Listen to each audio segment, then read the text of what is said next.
नमस्कार दोस्तों, मैं हूं सुधांशु शेखर और आप देख रहे हैं युवा शक्ति न्यूज। हर खबर पैनी नजर। दोस्तों, एक से बढ़कर एक शख्सियतों से आपको रूबरू कराता रहा हूं।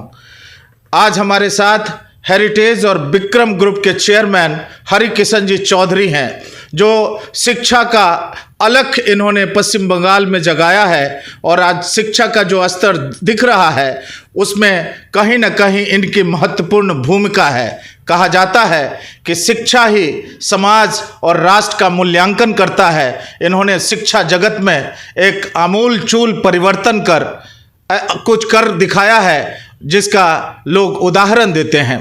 The philosophy of Atmadipa Bhava is the very essence of the journey of the Heritage Group of institutions. Drawing strength from this cultural ethos, we empower our students with versatility to thrive in the ever-changing global. Furthering and enriching the cause of education in Eastern India. I firmly process. आइए, हमारे साथ हरिकिशन जी चौधरी हैं। चौधरी जी, सबसे पहले तो युवा शक्ति के इस खास कार्यक्रम में आपका बहुत बहुत स्वागत है। धन्यवाद। आपकी प्रयास आपका चल रहा है, मेरा भी योगदान हो जाएगा। बिल्कुल हरिकिशन जी, सबसे पहले तो हम अपने दर्शकों के लिए ये चाहेंगे कि आपने शिक्षा के क्षेत्र में, न केवल शिक्षा के क्षेत्र में बल्कि कई क्षेत्रों में बहुत बड़ी बड़ी उपलब्धियां हासिल करी हैं। ये सफ़र कहाँ से शुरुआत ये हुई, इस सफ़र की, ये ज़रा हमारे दर्शकों को बताएं। देखिए, मैंने 1961 में बीकॉम किया बिरला कॉलेज पिलानी से। उस ज़माने में श्री जीडी बिरला काफ़ी पिलानी आते जाते रहते थे, उनसे मुझे इंस्पिरेशन मिली। एक हमारे अध्यापक थे स्कूल में, उनसे बड़ी इंस्पिरेशन मिली। तो उन सब से मेरा एक सबसे ज़्यादा जीवन की प्राथमिकता ये हो गई कि अगर मैं कुछ कर सकूं तो शिक्षा के बारे में करूं, शिक्षण संस्थाओं को खोलूं, और वो भगवान ने इच्छा पूरी कर दी। बिल्कुल, आपकी इच्छा पूरी होगी। आपकी शिक्षा दीक्षा कहाँ से हुई और फिर आपने कैसे उस सफ़र को आगे बढ़ाया? हमारा गांव बहल हरियाणा में है, राजस्थान बॉर्डर के पास है, डिस्ट्रिक्ट भिवानी है, और पिलानी हमारे से ज़्यादा दूर नहीं है। तो हमारे परिवार के अन्य सदस्य और सब पिलानी से बहुत कनेक्टेड रहे। तो मैंने क्लास 10 1957 में बहल से की, पंजाब यूनिवर्सिटी से। हरियाणा तो तब बना ही नहीं था। उसके बाद मैंने बीकॉम की पिलानी से, बिरला कॉलेज पिलानी से। उसके बाद मैं कलकत्ता आ गया। कलकत्ते में मैंने लॉ कॉलेज ज्वाइन किया, लेकिन मैंने बीच में छोड़ दिया क्योंकि मेरी बिजनेस में रुचि बढ़ती चली गई, और तब से मैं कलकत्ता हूँ। 1963 में मेरी शादी हुई, 5 बच्चे हैं, 3 बेटियां 2 बेटे हैं, सब वेल इस्टेब्लिश्ड हैं, सबकी शादियां हो गई, सब खुश हैं। बिल्कुल, आप लॉ करना चाहते थे लेकिन आप फिर शिक्षा के क्षेत्र में, तो कैसे ये जो हेरिटेज के पहले की जो परिकल्पना है, कैसे आपके दिमाग में आया और कैसे आपने उसको आगे बढ़ाया? देखिए, ये तो मैंने बता ही दिया कि शिक्षा के क्षेत्र में मेरी रुचि प्रारंभ से रही, और मैंने मेरे बिजनेस के काल में भी यूके, इंग्लैंड जाने का बहुत काम पड़ा। तो मैंने ये महसूस किया कि शिक्षा के कारण ये सब देशों ने तरक्की की है। आज डेवलप्ड और डेवलपिंग कंट्री का फ़र्क क्या है? उन्होंने शिक्षा में काफ़ी काम किया, हम लोग पीछे रह गए, कोई भी कारण हो, ऐतिहासिक कारण हो, जो भी हो। तो मैंने क्लास 10 किया 57 में, बीकॉम किया पिलानी से। फिर मैं कलकत्ता आ गया, और कलकत्ता में भी मेरे दिल में यही रही कि मैं शिक्षा के क्षेत्र में कुछ काम करूं, क्योंकि यहाँ पर कलकत्ता इतना बड़ा शिक्षा का केंद्र होते हुए भी बीच के 20-25 साल में पिछड़ गया था। जब ये सीपीएम के शासनकाल में बहुत पिछड़ गया था। बड़ी डिमांड थी, यहाँ फैमिलीज आके बस रही थी, लेकिन शिक्षा का काम नहीं था। तो मैंने हमारे मेहनत करके, मेरे और मित्र ट्रस्टी हैं, उनको तैयार करके, और हमने 2-3 साल जानकारी करी, और 2000 में ये हेरिटेज ग्रुप ऑफ इंस्टीट्यूशंस खड़ा कर दिया। इसमें सभी ट्रस्टियों का रोल है, लेकिन मेरा थोड़ा ज़्यादा इसलिए है कि मैं लगा रहा सुबह से रात तक, और बहुत चीज़ें फेस की, बहुत सारे लोकल समस्याओं को महसूस किया और ज़मीन लेता गया। मैं ज़मीन ले करके उसको आज ये सारा श्रेय जो है हमारे मित्र भी हैं और मैंने बहुत मेहनत की हेरिटेज को खड़ा करने में। आज हमारे पास अच्छी खासी ज़मीन भी है और डे बोर्डिंग स्कूल का कॉन्सेप्ट मैं ही लाया फर्स्ट टाइम कलकत्ते में और ये बहुत सफल रहा। वहीं ब्रेकफास्ट, वहीं लंच, और हमारी अपनी गाड़ी में कोई लेने नहीं आ सकता। हमारी 90 के लगभग एयर कंडीशन बसें हैं, उनमें ही बच्चे जाते हैं।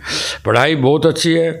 डे बोर्डिंग के कारण होमवर्क भी सारा वहीं हो जाता है बच्चों का, और अच्छे अध्यापक हैं। बहुत हमने सिलेक्शन में मेहनत की है बच्चे, क्योंकि एक एंटरप्रेन्योर कह लो चाहे संस्थापक, तो मान लो हम लोग बिल्डिंग खड़ी कर देंगे, फैसिलिटी खड़ी कर देंगे, लेकिन पढ़ाना तो अध्यापकों को है। उसमें हमने बहुत मेहनत की है। बड़े अच्छे अध्यापक, प्रिंसिपल्स, सब लोग बहुत अच्छे हैं। स्कूल की सफलता के साथ साथ फिर हमने इंजीनियरिंग कॉलेज चालू कर दिया।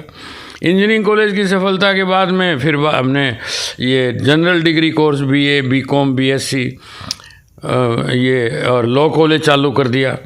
तो सब चीज़ें बड़ी सफलतापूर्वक जा रही है। इनफैक्ट हम एडमिशन दे नहीं पाते, इतनी डिमांड है। और सारी facilities, library, games, indoor games, outdoor games, swimming pool, 2 hall, function के लिए कई हॉल बने हुए हैं। तो ये सारी चीज़ें, इतनी सुविधा और कहीं है नहीं। और पढ़ाई अच्छी, रिजल्ट अच्छा, अध्यापक अच्छे, तो इतनी ज़बरदस्त डिमांड है कि हम ले नहीं पाते। ये आपने जैसा बताया कि एक के बाद एक नई चीज़ों को आपने इंट्रोड्यूस किया। इससे पहले आप कैम्ब्रिज और ऑक्सफोर्ड में जाकर बहुत सारी चीज़ों को देखा, उसको कितना इम्प्लीमेंट कर सके आप, और वहाँ से क्या क्या आपने सीख के सोचा कि यहाँ अपने देश में इसको इम्प्लीमेंट करेंगे? देखिए, ऐसा है, शिक्षा तो मेरी पिलानी से स्टार्ट हुई।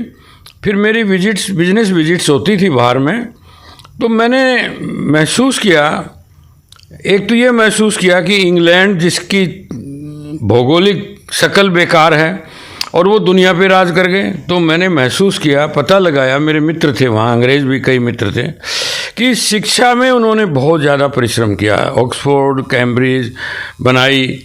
हमारे प्रथम प्रधानमंत्री जवाहरलाल नेहरू भी वहाँ हैरो स्कूल में पढ़ के आए। वो स्कूल भी मैं देखने गया, और वहाँ अभी तक एक कमरे के आगे लिखा हुआ है, लगाया हुआ साइन बोर्ड, कि mister Jawaharlal Nehru, first prime minister of India, was in this room from this year to this year. और वो प्रिंसिपल बड़ा खुश हुआ, बोले कोई नहीं आता ये बात जानने के लिए।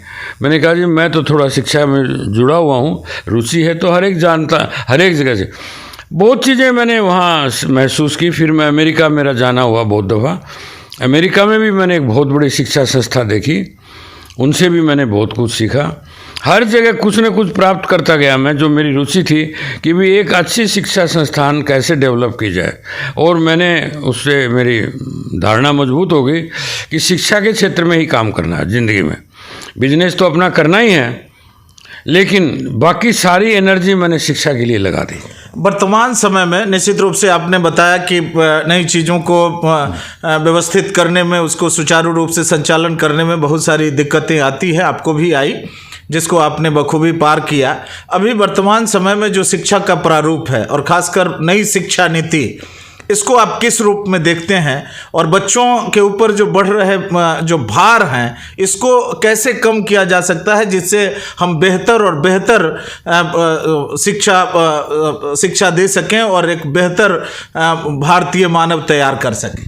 देखिए, ऐसा है, ये कई प्रश्न एक साथ मिला दिया आपने, लेकिन देखिए ऐसा है कि शिक्षा को भार बनाने में ज़्यादा रोल पेरेंट्स का है।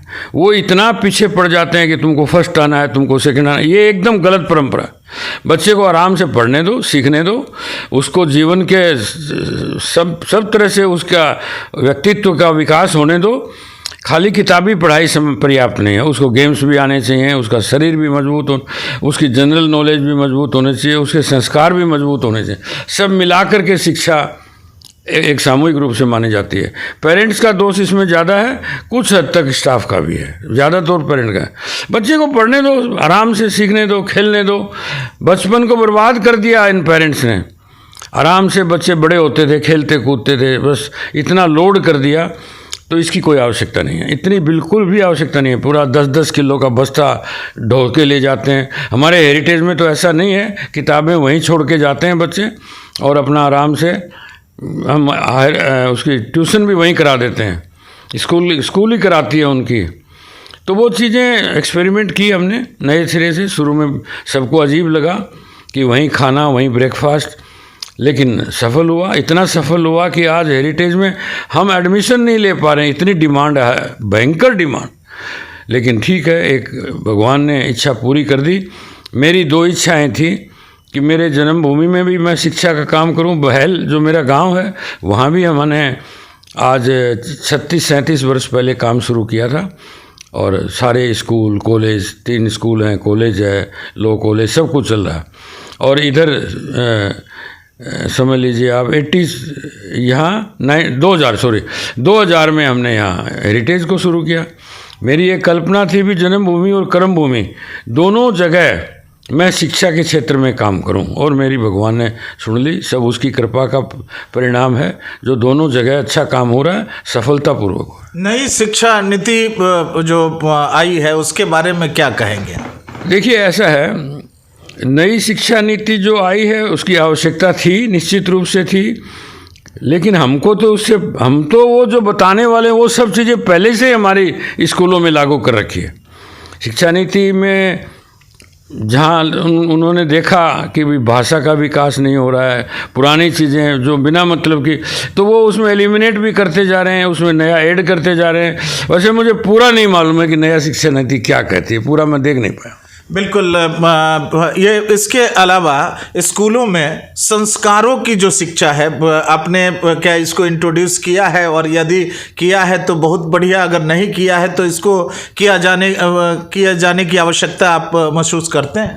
देखिए, ऐसा है, संस्कार तो घर में मिलते हैं, वो पेरेंट्स को देने पड़ते हैं। क्योंकि देखिए, हम बहुत ज़्यादा रिलीजियस चीज़ें या ये चीज़ें हम स्कूलों में ला नहीं सकते, कारण कि हमारे यहाँ हर एक प्रकार के बच्चे, मुस्लिम बच्चे भी हैं, क्रिश्चियन बच्चे भी हैं, पारसी भी हैं और हिंदू भी हैं।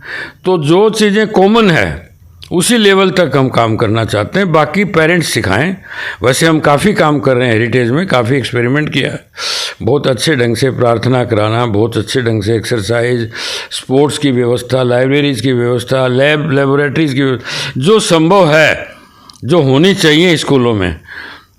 और वाद विवाद प्रतियोगिताएं होती हैं, तो बच्चे अच्छी तरह तरक्की करें, अपना पूरा व्यक्तित्व का विकास करने में लगे हुए।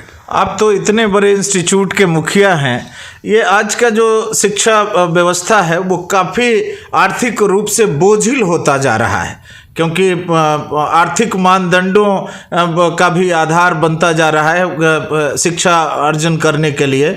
इसको कैसे पाटा जा सकता है?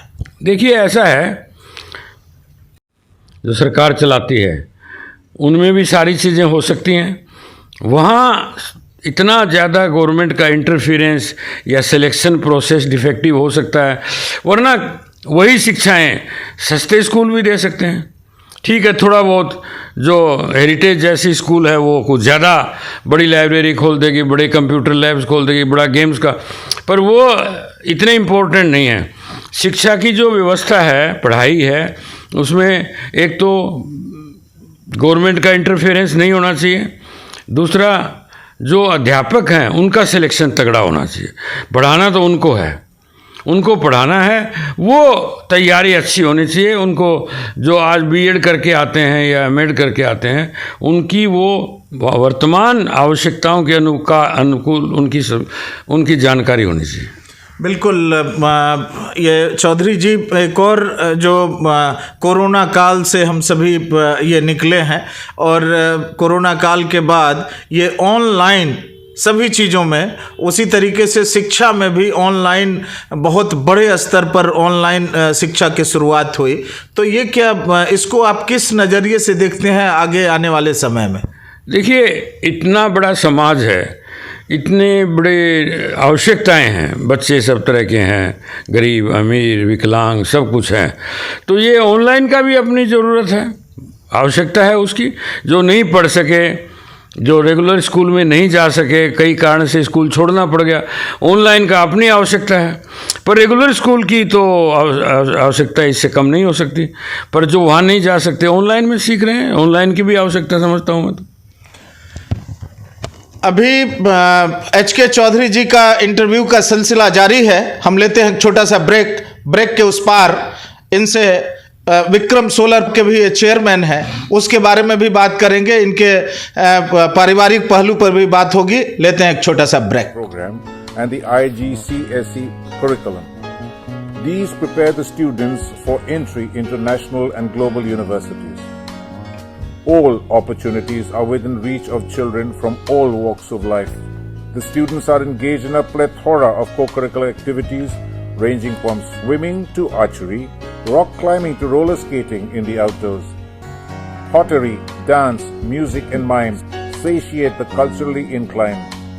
A healthy lifestyle is manifest every day when more than 3,500 students sit down for a nutritious meal at the dining. Break के बाद एक बार फिर आपका इस एक विशेष इंटरव्यू में आपका बहुत बहुत स्वागत है। हमारे साथ हरिकिशन जी चौधरी हैं, जो विक्रम सोलर के भी चेयरमैन हैं। हरिकिशन जी, विक्रम सोलर एक जाना पहचाना बड़ा नाम है, इसकी शुरुआत कैसे हुई, जरा हमारे दर्शकों को बताएं। देखिए, ऐसा है, मैंने बिजनेस भी वही करने का प्रयास किया जिसकी समाज को आवश्यकता है और जो हर तरह से उपयोगी है। सबसे पहले मैंने टी गार्डन मशीनरी का काम शुरू किया, जो कि आज खूब चल रहा है, और हमारी कंपनी वर्ल्ड में जहाँ भी चाय होती है हमारी मशीनें जाती हैं। वो इसलिए कि मैं चाय को भारत का राष्ट्रीय ड्रिंक मानता हूँ, नेशनल ड्रिंक ऑफ इंडिया चाय को बोलते हैं। गरीब से गरीब और अमीर से अमीर चाय पीता है। तो वो मशीनों में एक हमारी कंपनी विक्रम इंडिया लिमिटेड काम करती है और सारी दुनिया में एक्सपोर्ट भी करती है। उसके बाद जब मेरा छोटा लड़का ज्ञानेश इंग्लैंड से पढ़ के आया, तो मैंने कहा तुम ये काम मत करो, नया काम करो। वो क्या, मैंने कहा तुम भी सोलर में लग जाओ। उसके शुरू में तो आश्चर्य लगा, लेकिन वो लग गया। जहाँ सोलर पावर की एग्जीबिशन और वो जाता गया। वो इसलिए कि हिंदुस्तान पर सूर्य भगवान की बड़ी कृपा है, ट्रॉपिक पर सब जगह, और सोलर पावर फ्री मिलती है। आज ये हालत है कि जितनी सोलर पावर ज़मीन पे आती है उसका हम 1% यूज़ करते हैं, बाकी सब बेकार जाती है। तो उसमें सुधार भी बहुत हुआ। वर्ल्ड में कंपनियां भी बहुत आई हैं, अमेरिका, स्पेन, बहुत जगह। तो वो लग गया और उसने बड़ी मेहनत करके विक्रम सोलर खड़ी कर ली, जिसकी 3 फैक्ट्रियां हमारी कलकत्ता में है, 1 फैक्ट्री चेन्नई में है।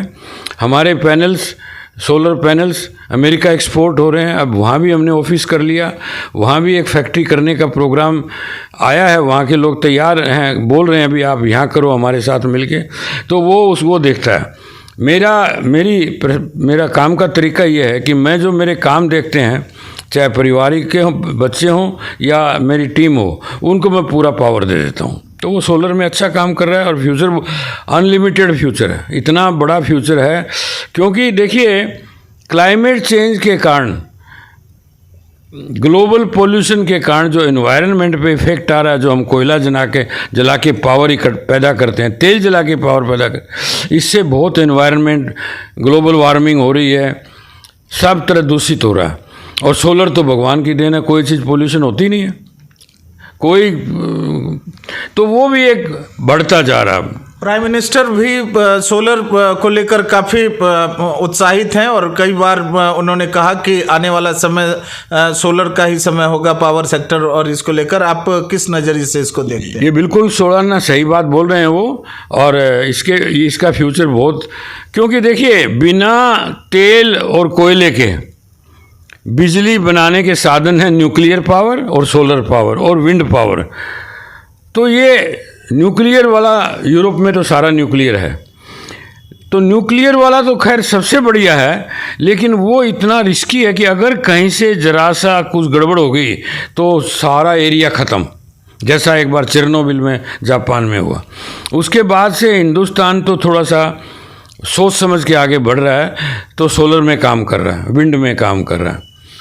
तो क्या है कि सोलर का इसलिए भी बड़ा फ्यूचर है कि एक तो हिंदुस्तान पे सोलर पावर, सोलर चमकता बहुत है और उसकी पावर सारी बेकार जा रही है। तो भविष्य में बहुत काम हो रहा है, प्राइम मिनिस्टर लगे हुए हैं इस काम में और सारा वर्ल्ड लगा हुआ है।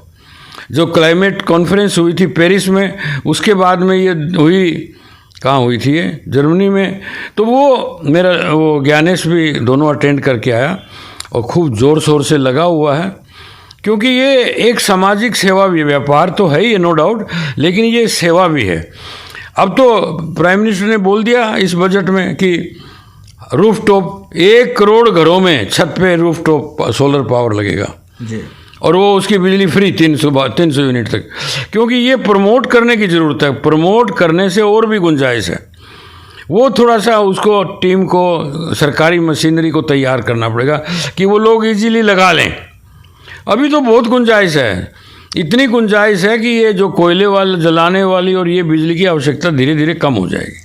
बिल्कुल। आप शिक्षा के क्षेत्र में या बिजनेस के क्षेत्र में चीज़ों को करने के अलावा भी आप न जाने कितनी संस्थाओं से, जो सामाजिक संस्थाएं हैं वो सबसे जुड़े हुए हैं। यहाँ जो सामाजिक संस्थाओं का जो ताना बाना है और उसके काम करने के जो तरीके हैं, उसने कैसे समाज को प्रभावित किया है, ये जरा बताएं। देखिए, हर व्यक्ति, खास करके जो मिडिल क्लास है, बिजनेसमैन है या एजुकेटेड कम्युनिटी है, उन सबकी इच्छा रहती है कि हम हमारे रोज़गार के अलावा कुछ सामाजिक काम करें। हर व्यक्ति की ये इच्छा रहती है अपने अपने लेवल पे जुड़ने के लिए। तो कलकत्ता, इंडिया में, खासकर भारत में सब जगह, चाहे दक्षिण भारत हो, नॉर्थ इंडिया हो, सब जगह लोग कोई ना कोई काम से जुड़े हुए हैं। धार्मिक रूप में जुड़े हुए हैं, सामाजिक रूप में जुड़े हुए हैं। वो एक आदमी का एक आत्म संतोष उसके बिना नहीं मिलता, कुछ किए बिना। वो कहते हैं ना, अपना पेट तो पशु भी भरता है, लेकिन जो समाज के लिए कुछ काम करे वो है इंसान। बिल्कुल। अब युवा शक्ति के माध्यम से जो नए शिक्षा जगत से कुछ आपसे इंस्पिरेशन लेकर कुछ करना चाहते हैं, उनको और आज के युवाओं को खासकर आप क्या संदेश देना चाहेंगे? देखिए, ऐसा है, हर व्यक्ति में सामाजिक काम करने की एक आकांक्षा होती है, तो और बहुत सारे काम है उसमें लोग लगते हैं, उनकी रुचि है। कोई धार्मिक में, कोई कीर्तन में, कोई किसी बड़े गुरु के पीछे, सब अपने अपने ढंग से लगे हुए हैं, अपनी अपनी रुचि के हिसाब। मेरी रुचि जो है उन सब कामों से हटकर शिक्षा के प्रति रही शुरू से, और शिक्षा में लगना चाहिए, क्योंकि एक मनुष्य ही है, जैसा मैंने आपको बताया, जो शिक्षित हो सकता है और करना चाहिए। हर गरीब से गरीब, अमीर से अमीर, सबको शिक्षित होना चाहिए, बच्चों को, और उनको शिक्षित करने में समाज के संपन्न लोगों का योगदान भी होना चाहिए। बिल्कुल। शिक्षा सबसे बड़ी चुनौती है और उसके लिए समाज के जो संपन्न व्यक्ति हैं उनको निश्चित रूप से उसमें योगदान करना चाहिए। ये हरिकिशन चौधरी जी हैं जिन्होंने शिक्षा की एक अलख जगाई है, और इनके तमाम इंटरव्यू का जो लब्बो लबाब तकरीबन शिक्षा के क्षेत्र में यही है कि ये चाहते हैं कि चढ़े हिमालय के शिखरों पर फिर भी आगे चढ़ना है, हमें हिमालय के शिखरों पर नया हिमालय गढ़ना है। दोस्तों, दूसरे दिन किसी और शख्सियत से आपको रूबरू करवाएंगे। आज दीजिए इजाजत, नमस्कार। अपने इलाके की खबरों को जानने के लिए युवा शक्ति चैनल को सब्सक्राइब करें।